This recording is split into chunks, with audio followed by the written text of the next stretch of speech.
months after that. But wait, there's more. We've got loads of cash prizes to be won every week. Simply buy a minimum of $10 in credit or data. So the more you buy, the better your chances of hitting the jackpot.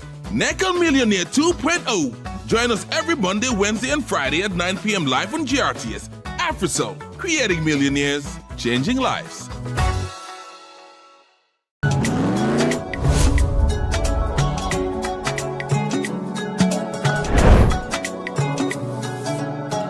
Welcome to the future of transportation in the Gambia. The Bertel Harding Highway, a 22-kilometer double carriageway, is set to revolutionize travel and connectivity in our beloved country. For pedestrians, safety begins at the crossing. Use designated pedestrian crossings marked with patterned reflective signs known as cat eyes to ensure visibility and safety. Communities living along the highway must adapt to new safety measures.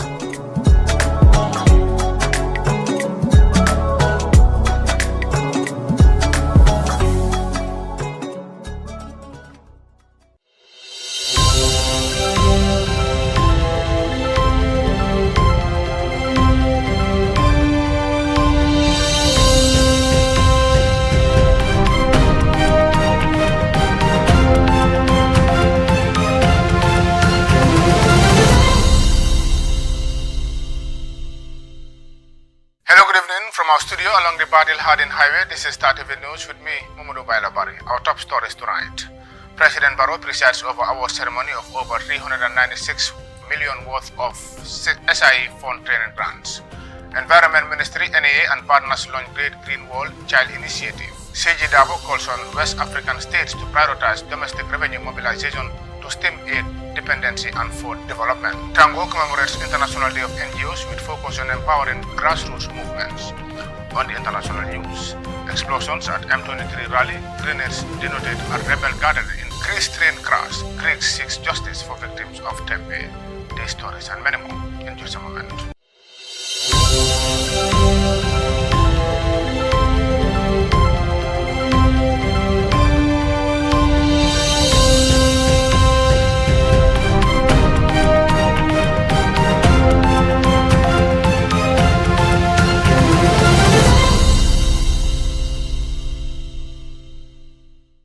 In detail, and many thanks for joining us in what was described as a significant development in enhancing skills development and empowering Gambian youth.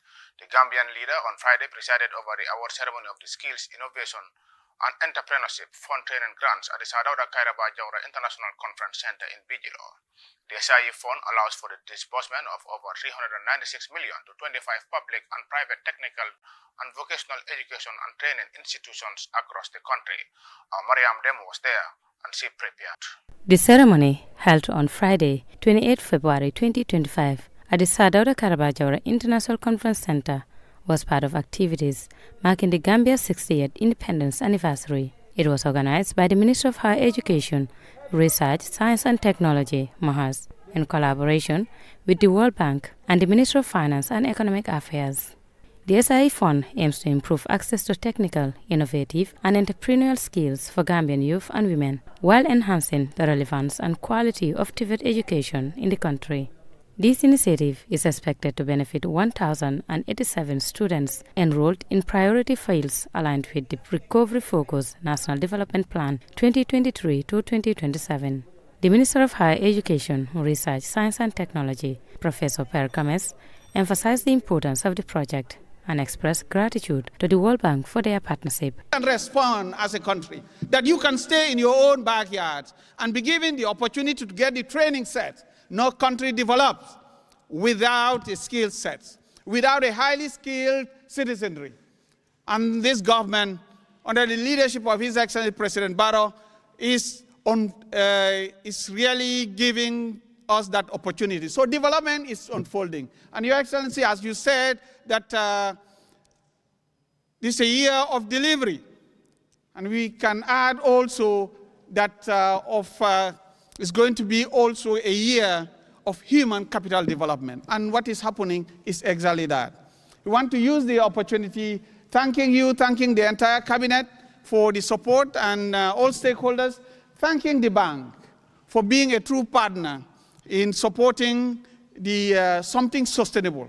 With a substantial allocation of over $396 million, the SIE Fund Training Grant is designed to strengthen technical skills and entrepreneurial capacities among Gambian youth through institutional training and startup grants over the next 5 years. Franklin Mutahakana, the World Bank resident representative in the Gambia, also delivered remarks highlighting the significance of this project.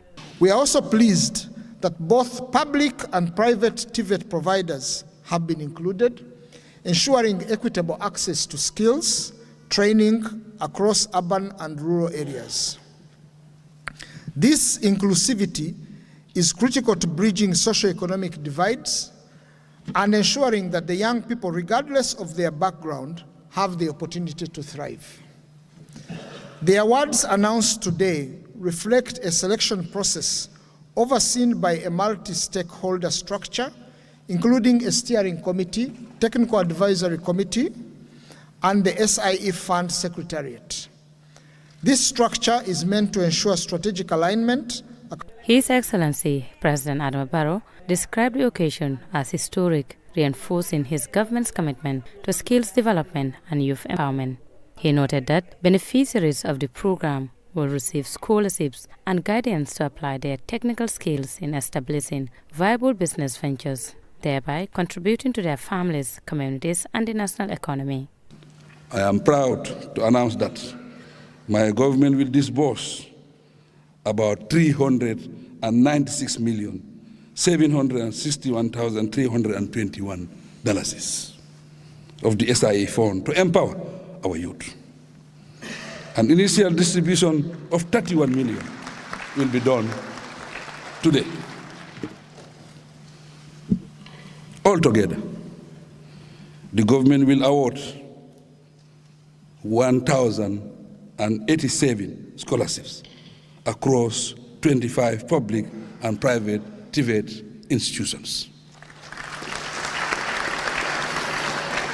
Each scholarship involves paying $400 per student for tuition and stipend, with additional support for regional TVET center students to cover transportation and accommodation expenses.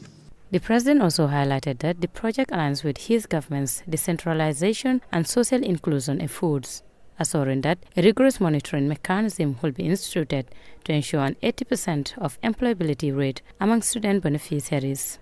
In addition to the grants awarded through Window 2 of the SIE Fund, the government plans to launch Window 1, which will provide grants for TVET institutions to improve infrastructure and equipment. This initiative aims to enhance the technical and teaching capacity of vocational training centers. In addition to these grants to TVET students, support through Window 2 of the SIE Fund, my administration will soon launch Window 1 of the fund. This window will provide grants to TVET institutions to get high-quality infrastructure and equipment. The objective of the support is to improve the technical and teaching capacity of vocational training centers. A major target of this scheme is to strengthen the quality of the training on offer and the capacity of training responses to promote equal opportunities and wider equitable access to the resources available. Officials noted that a major target of the scheme is to improve the quality of training and promote equitable access to available resources. Additionally, Window 3 of the project will be introduced in the last quarter of 2025 to offer startup support and mentorship for youth. The SIE Fund is part of an ongoing project implemented by MOHAS to build a skilled workforce essential for the socio-economic development of the Gambia. It seeks to fulfill targets outlined in the Higher Education Sector Strategic Plan 2021 to 2025. Among the schools awarded, grants include USET, Crab Island, Skills Center, Majak, Insight Training Center, GTHI, the Fajaro Skills Development Center, the Fungam Skills Training, and Genjoro, among others. Maria Madem, reporting for Startv News. The Minister Ministry of Environment, Climate Change and Natural Resources, the National Environment Agency NEA and other partner organizations on Thursday launches the Great Green Wall Child Initiative dubbed establishment of an ecological corridor for forest, biodiversity, conservation and ecosystem services to support implementation of the Great Green Wall Initiative in the Gambia. The launch followed an inception workshop held at the Baobab Holiday Resort in Bijelo, during which participants discussed the components of the Gambia's strategy for sustainable development under the Great Green Wall Initiative. Hadijaju reports. The Gambia faces significant challenges, both anthropogenic and climate change, induced strengthening agricultural productivity, biodiversity and health of ecosystems. The Great Green Wall Initiative represents an ambitious and transformative effort to combat deforestation, enhance food security, and promote sustainable land management. The initiative also aims to empower communities, especially women and youths, by creating green jobs and fostering sustainable livelihoods, which will strengthen the capacity to adapt to the impact of climate change and build a more resilient and sustainable future. Representing the Ministry of Environment, Climate Change and Natural Resources, Ibrahim Akoli stated that the Great Green Wall Initiative aligns with the country's aspirations to enhance environmental sustainability, improve livelihoods, and achieve the Sustainable Development Goals. This initiative emphasizes an integrated approach to environmental management which complements the Gambia's vision for integrated natural resource management and sustainable land management. Membership in the Great Green Wall Initiative facilitates access to regional cooperation, knowledge sharing, and capacity building, all of which are essential for effective implementing sustainable practices. Thus, the Gambia can leverage collective effort and resources to tackle its environmental challenges through this initiative. The Executive Director of the National Environment Agency, Dr. Dauda Baji, said the Gambia has developed national policies and legislations geared towards the protection of the environment for the present and future generations, as protection of the environment is at the highest level of priority. As protection of the environment is the highest level of priority, the Gambia has developed national policies and legislation that are geared towards the protection of the environment for the present and future generation of this country. Our presence here today is fruitful of the NEA partnership with the UNEP team and other stakeholders. Some of you are here. As part of the activities of the implementation of it is important for us to gather and to discuss about the project and to ensure that we are on the common ground so that as the time comes, we are able to implement the project the way it's supposed to be in the country. This initiative is an African flagship program that emphasizes an integrated approach to environmental management. Project Task Manager of JEFT Biodiversity Land Degradation Unit, Emmanuel Adonso, described the initiative as a beacon of hope and ambition to transform vast areas of degraded lands. The goal of the Gambia Child Project to establish an ecological corridor for forest biodiversity conservation and ecosystem services is vital not only for the environment of the Gambia, but also for the broader effort of the Great Green Wall Initiative across the Sahel and Africa. The Great Green Wall Initiative has been a beacon of hope and ambition, aiming to transform vast areas of degraded land into vibrant ecosystems and that support both nature and people who depend on it. The UNEP country coordinator, Adamu Buhari, recognized Gambia's commitment in ensuring the objective of the Great Green Wall Initiative is achieved by investing the required resources in it. And we will continue to support all the initiatives that the Gambia is taking to ensure that the objective of the Great Green Wall linked to very well addressed. By deciding to put resources from the JEF allocation is another clear commitment of the Gambia to be part of this process. I would like to particularly extend my sincere appreciation to the Executive Director of NEA, who is also acting as the national JEF operational focal point of Gambia. Gambia government officials said the country remains committed to working with partners to address environmental problems across the world, particularly for developing countries, as environmental challenges are a global problem, which requires collective responsibility to tackle, irrespective of the economic status of countries. Reporting for Startv News, I am Hadijajo. The Commissioner General of the Gambia Revenue Authority, Honorable Yankuba Dabo, has highlighted the need and urgency for West African nations to start looking inwards when it comes to generating revenue for development, bridging the equality gap and shielding a prosperous future. Commissioner General Dabo made these remarks at the recently concluded 11th International Tax Conference of the West African Union of Tax Institutes. The conference, held in the Ghanaian capital Accra, was anchored on the theme Domestic Revenue Mobilization in the wake of dwindling aid flows and increasing debts, strategies for development economies.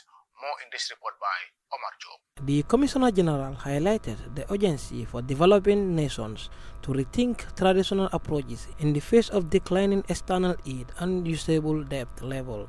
He called for prioritizing self-resilience and bolstering domestic revenue mobilization as a means to finance development, reduce inequality, and secure the future.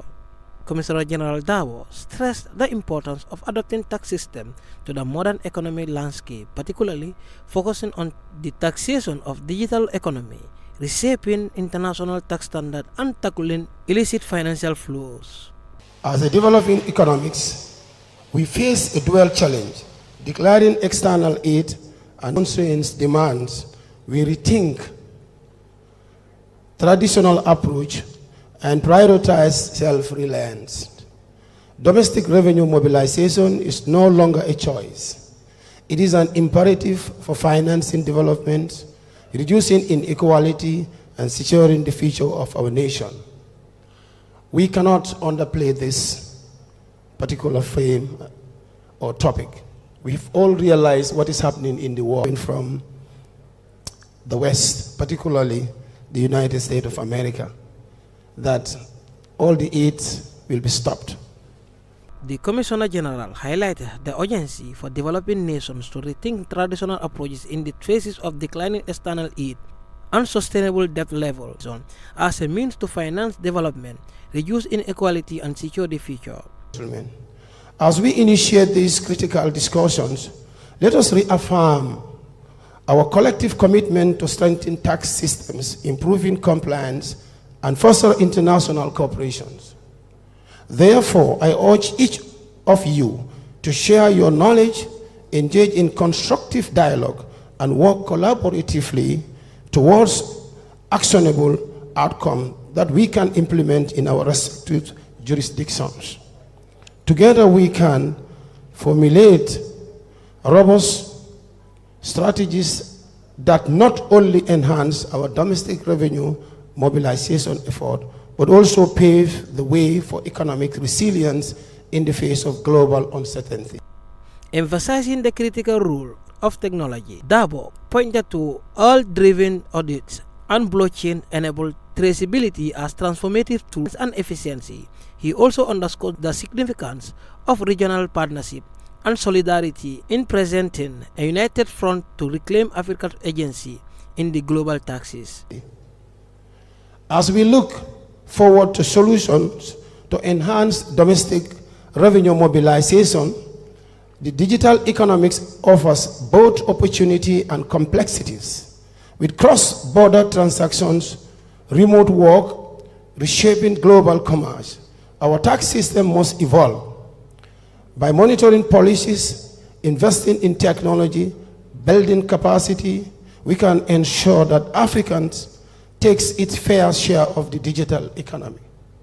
Without that, we'll be having problems because the world has been where we are and a lot of inefficiency will be in our system. And then we will be finding it difficult to finance our development intentions or aims. So it's only fair with us that we follow what is happening in the world, and that is digitalization. What it brings is efficiency, close up the gaps, leakages that are in our tax systems, and as a result, we have more revenue for our countries. and our ministries, the governments will be able to use that money to do the development needs of our nations. The Commissioner General concluded by thanking the organizers and expressing hope that the conference will inspire innovative ideas and lasting partnership, driving economic growth and fiscal sustainability across West Africa. I wish to thank the organizers for bringing us together and providing this invaluable platform for collaboration and learning. May our interactions inspire innovative ideas and create lasting partnership for the betterment of our nations. I wish you all a successful and a productive conference. May the insight gains here translate into actionable policies that drive the economic growth and physical sustainability across West Africa. I thank you all. For Startv, this is Omar Joe. The Association of Non-Governmental Organizations joined the global community in commemorating the International Day of NGOs held every February 27 since 2014. This year's theme is Empowering Grassroots Movement for a Sustainable Future, highlighting the role of NGOs in national development and their contributions to global progress. Awasane tells us more. Since 2014, February 27th has been recognized as World NGOs Day, a day dedicated to acknowledging the invaluable work of approximately 50 million NGO workers worldwide. Tango also held a commemorative event in the Gambia that brought together representatives from various organizations, policymakers, and community leaders to celebrate the achievements of grassroots movements and discuss strategies for fostering sustainable development. Chairperson of Tango, Yadikonjai Eribo, said the theme is timely and relevant. Mrs. Njai Eribo talked about some of their challenges, including the current situation of the landscape. The landscape has become increasingly unstable due to global economic downturns, shifting donor priorities, and geopolitics uncertainties. Many NGOs, particularly grassroots organizations, face financial instability, limited access to funding, and barriers to participation in decision-making processes. This call for innovative approaches, strengthened partnership, and sustainable strategies to ensure the resilience of CSOs. Grassroots organizations are key actors in achieving the Sustainable Development Goals, SDGs, whether in poverty alleviation, gender equality, climate action, education, health, or promotion of good governance and sustainability. The executive director of Tango, Ndeysereng Bakure, highlights the importance of celebrating oneself and seeing ways to turn challenges to opportunities. I want to say today is a day that is very important for us. Let's celebrate ourselves. It's not only about talking about other people. Sometimes you have to sit down and celebrate yourself. If nobody do it for you, do it for yourself. Because the good work we are doing, already I won't repeat what the Madam Moderator have said, but we have to celebrate ourselves and also take stock of the good work we are doing, assess ourselves. But celebrating is what we are talking about. And in the process also, we look at the challenges we are facing.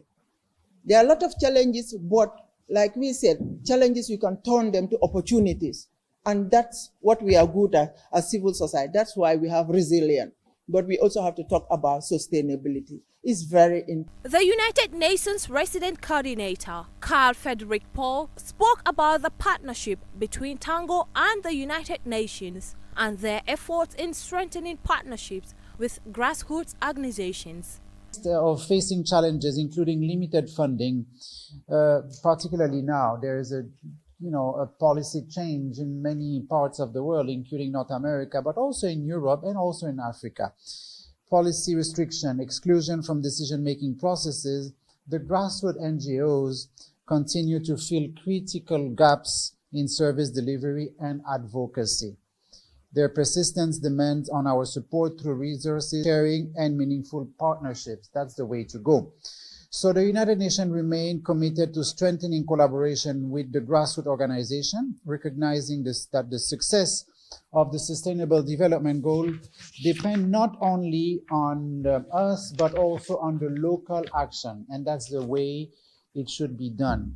The proximity that you have with the community ensure that the development. So to empower those movements effectively, we must increase access to flexible funding. We are looking at that. Invest in capacity building and create platforms with policy or affect the policies that. This commemorative event was aimed at reflecting the challenges and collective efforts of NGOs as they strive to empower communities and champion sustainable development. For Startv News, this is Awasane. That story will take us to a short break. When we come back, we'll look at news beyond our borders. Stay with us.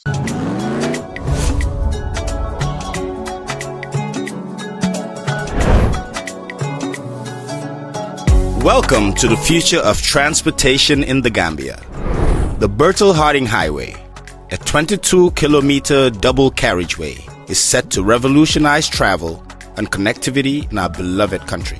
It's marked with patterned reflective signs known as cat eyes to ensure visibility and safety. Communities living along the highway must adapt to new safety measures.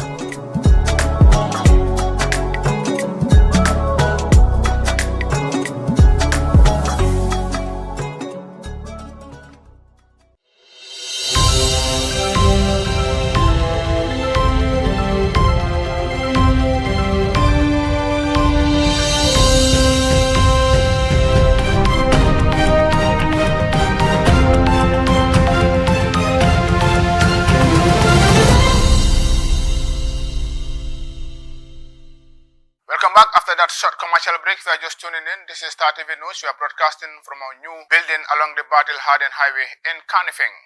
To news outside the Gambia now. 2 explosions have rocked a rally organized by M23 rebels and their allies in Bukavu, Democratic Republic of Congo, killing several people and injuring others. Thousands had gathered to hear leaders of the Congo River Alliance, which includes the M23 rebel group. The cause of the blast remains unclear as authorities investigate. Al Jazeera's Allen reports from Bukavu. The scene just moments after 2 grenades were detonated in Bukavu. Thousands of people had turned up to hear what leaders of Congo River Alliance, in which M23 is part of, had to say.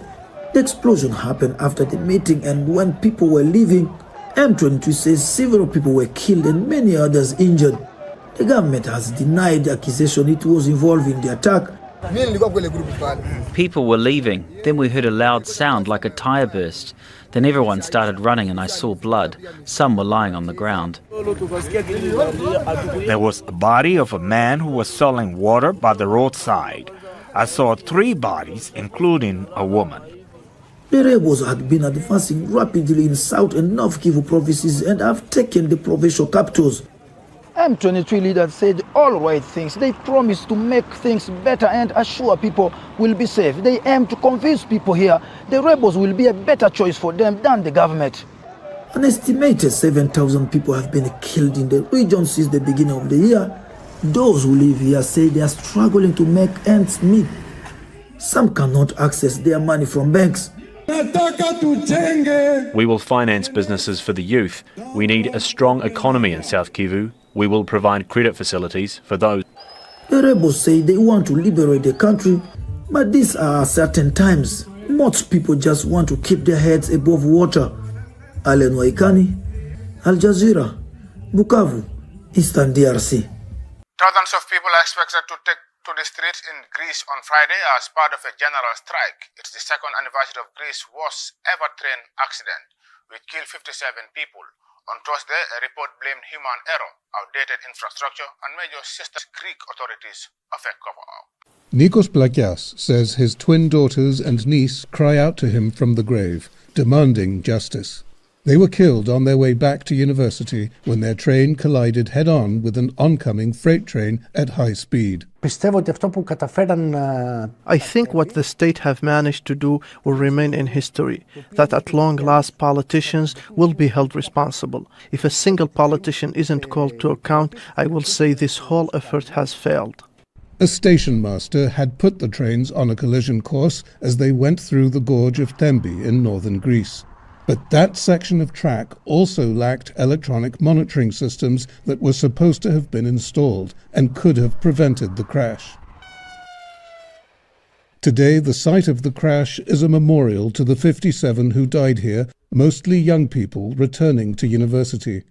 Their deaths have become a symbol of the lack of accountability in Greece's political system, and many parents who lost children here believe that involves a cover-up. Days after the accident, bulldozers came to the site and cleared away tons of gravel and soil.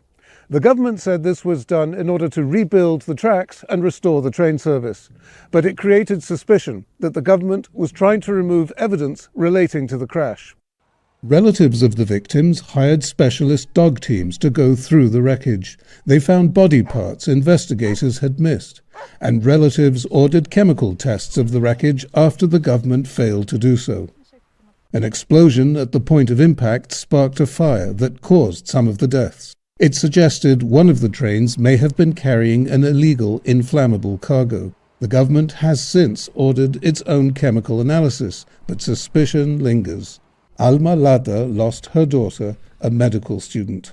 The people who took our children's bones and personal effects from here and deposited them somewhere else were attempting a cover-up. Why were they in such a hurry? There should be a red tape keeping everyone out except the prosecutors until every missing person is found. Blagas says he and his wife cannot sleep and cannot grieve. They are waiting for politicians and railway officials to face justice. It won't bring their daughters back, they say, but it could save other people's children. John Saropoulos, Al Jazeera, Tembi, Greece. From that, we bring to the end of this edition of today's news. But before we go, we look at the main points again. President Barrow presides over our ceremony of over 396 million worth of SIE fund training grants. Environment Ministry, NEA and partners launch Great Green Wall Child Initiative. CG Dabo calls on West African states to prioritize domestic revenue mobilization to stem aid, dependency and food development. Tango commemorates International Day of NGOs with focus on empowering grassroots movements. On the international news, explosions at M23 rally, grenades denoted a rebel gathering in Greece train crash. Greeks seeks justice for victims of Tempe. Well, this is all we have time for. Thank you very much for your time. To stay tuned and enjoy the rest of our videable programs. Until then, a pleasant evening and great weekend ahead.